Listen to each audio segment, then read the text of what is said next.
Hello guys, welcome back to the Gorea channel. I hope you are doing well, and today we are gonna discuss about Treponema pallidum, its pathogenesis, its laboratory diagnosis, its type and its treatment. So let's begin our lecture. What is pathogenesis? Pathogenesis meaning is the manner of development of the disease. So how the bacteria, how the organism cause disease in human beings or in animals. So let's begin. So in this lecture, I will explain you how Treponema pallidum will cause disease in human. So this, first of all, the spirochete bind to the epithelium, the mucous membrane, and it is and in mucous membrane it will multiply and it will penetrate the capillary. And after penetrating capillary, it will move into the circulation and multiplies there. If the untreated syphilis left untreated, for it will progress for primary, secondary and tertiary type of syphilis, and spirochetes appear in lesions and blood during the first two stages and the primary stage and secondary stage, and these two stages are very communicable, very contagious to human. This is the flow chart of the pathogenesis of syphilis, which is caused by the Treponema pallidum. The bacterium, that is spirochete, will reaches the subepithelial tissue through the inapparent breaks in the mucous membrane, and when it reaches inside the cell or reaches inside the capillary, it will slow down its multiplication and produce endarteritis and granulomas. Endarteritis meaning the inflammation of the inner layer of artery, and granulomas means mass formation of the tissue, and this will reduce the blood supply. This will reduce the blood supply and lead to the necrotic ulcers, and these ulcers heal rapidly but disseminate, means they will spread, and then this will enter into the secondary stage. This is the primary stage, this is the secondary stage.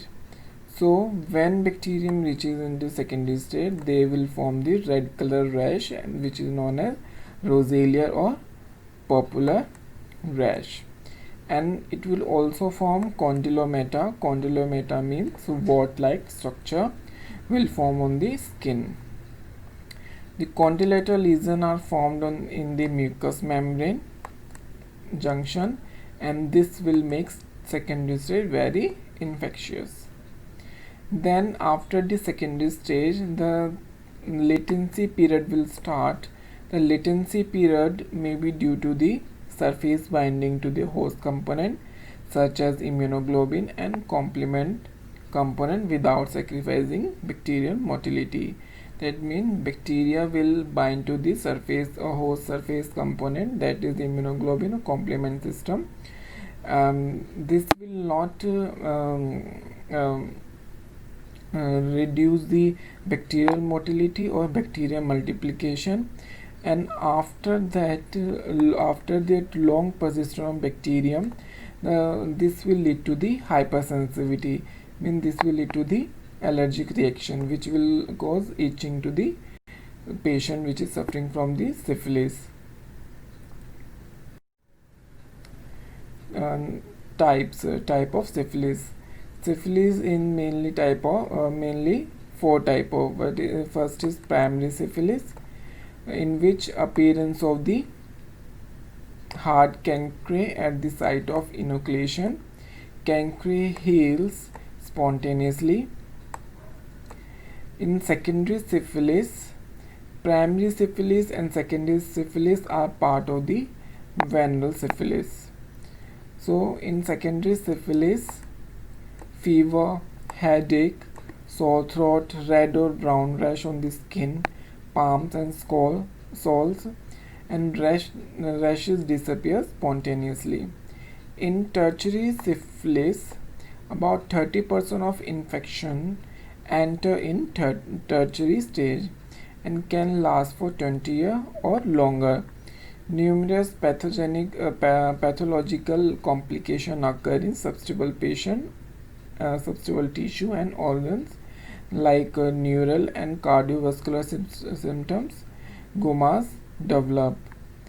And fourth one is congenital syphilis. Congenital syphilis is where infection is transmitted from mother to fetus transplacentally. In this, there will be a nasal discharge, skin eruption, bone deformation, nervous system abnormalities, and it can be prevented if neither is given if mother is given adequate treatment before 4th month of the pregnancy. So now talk about the laboratory diagnosis. In every disease, the laboratory diagnosis is very important. On the basis of laboratory diagnosis, we will identify the microorganism. So first is sample or specimen collection. Blood sample for serological or immunological test, and scraping should be collected from the lesion. For microscopy, we will do dark field microscopy, direct fluorescent antibody test, and silver impregnation smears. For serological test, Reagan antibody, VDRL, and RPR test will be followed. And there are some specific tests for the Treponema pallidum, such as Treponema pallidum immobilization, that is TPI. Second one is fluorescent treponemal antibody, that is FTA, and third one is Treponema pallidum hemagglutination assay, that is TPHA, and fourth one is ELISA. This is very common test. For treatment, a single injection of 2.4 million units of benzathine penicillin G is adequate in early cases. For late syphilis, this amount may be repeated weekly for 3 weeks. If the patient allergic to penicillin, doxycycline may be used. And ceftriaxone is effective, particularly in the neurosyphilis. If the patient is suffering from the neurosyphilis, then we have to use ceftriaxone. This is the table of the syphilis stages, symptom and diagnosis, and the control. The incubation period may be vary for every type of syphilis. Like for primary syphilis, it will be 2 to 6 weeks. For primary latency, 2 to 8 weeks. For secondary, 2 to 6 weeks after canker release, and for the latency 6 months to 8 or more than the year. For tertiary, variable up to the 20 years.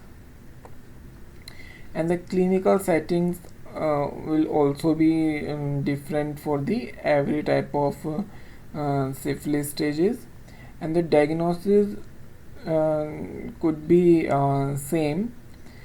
For like for the dark field, if we want to do microscopy, we can do dark field microscopy. We can also do Indian ink. And for the serological testing, we can do VDRL, FTA antibodies, MHATP testing, and primary latency serological test कर सकते हैं हम. And as I told you, diagnosis should be same for the all stages. Treatment should also be same, but it depend upon the type of syphilis or the stage of syphilis or the time of the syphilis. Like अगर हमें ज़्यादा कम time हुआ है syphilis हुए तो हम एक injection से ही हम पेनिसिलिन के उसको क्योर कर सकते हैं. अगर हमें ज़्यादा टाइम हो चुका है तो हमें उसकी ज़्यादा डोसेस लेनी पड़ेगी. Like I told you, for the neurosyphilis, we have to take ceftriaxone tablet, And if the patient is sensitive or allergic to the penicillin G, then we have to doctor have to prescribe doxycycline to that patient. So treatment diagnosis will be same for the all the type of syphilis. Clinical setting should be different because of the different type of symptoms, and every duration will also be different for the every type of stages. There are some non-syphilitic treponematosis. There are three type of non-syphilitic. First they will resemble the syphilis, and they are rarely transmitted by sexually or congenitally. The cutaneous and bone disease endemic to the specific regions. First is Beazle, that is caused by Treponema pallidum subspecies endicum. In this, there will deforming childhood infection of the mouth, nasal cavity, body, and the hands. Second is yaws, which is also caused by Treponema pallidum subspecies Pertuni, in which there is an invasion of the skin cut, causing a primary ulcer that seeds a second crop of the lesions. Third one is Pinta, that is caused by the Treponema keratium, which is a superficial skin lesion that depigments and scars the skin. So this is all about the Treponema pallidum or its type, pathogenesis, laboratory diagnosis. So if you haven't watched my part first of the Treponema pallidum, please go and watch it. Thank you for watching my video. Please do subscribe my channel and watch my other videos, and do like, share my videos. Thank you.